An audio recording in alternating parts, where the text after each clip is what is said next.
இங்க ஒரு பொண்ணு அவளோட லவ்வருக்கு சென்ட் பண்றதுக்காக வாய்ஸ் ரெக்கார்ட் பண்ணி சிட்டில ரைட் பண்ணி இருக்கா.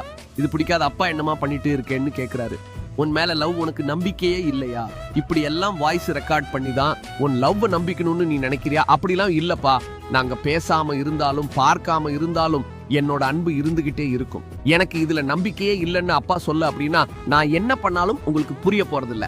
அப்படின்னா நீ எனக்கு ப்ரூவ் பண்ணு. அவர் சிடிய மடக்கி சிம்மையும் உடைச்சு போட்டுறா. அப்பா கிட்ட இது வரைக்கும் உங்கள்கிட்ட நான் கேள்வியே கேட்கல, இப்ப கேள்வி கேட்கணும்னு தோணுது. அது என்னன்னா, எதுக்காக எங்களுக்கு எதிர்ப்பு தெரிவிக்கிறீங்க? ஒருவேளை அவன் இந்துவா இருக்கிறதுனாலயா? 15 வயசுல உனக்கு கிஸ் பண்ணாமலா? அதுதான் எனக்கு பிடிக்கல. இதெல்லாம் ஒரு ரீசன் இல்லப்பா. அப்படி பார்த்தா நீங்களும் தான் 15 வயசுல அம்மாவை மேரேஜ் பண்ணிக்கிட்டீங்க. ஏத்தா பேசுற ஏத்தெல்லாம் பேசலப்பா. இதுக்கு மேல நான் இங்க இருக்கிறது இல்ல. உங்களோட ஈகோ இப்படியே தான் இருக்கும். எப்ப மாறுதோ என்ன வந்து பாருங்கன்னு. அவன் கிளம்பிட்டா என்ன பத்தி எதுக்கு கவலைப்பட வேண்டாம். நான் சென்னைக்கு அவனை தேடி போகல. தம்பி அக்கான்னு கூப்பிட உனக்கும் தான் சேர்த்து சொல்றேன். அப்பா மாதிரி ஈகோ ஓடி இருக்காது.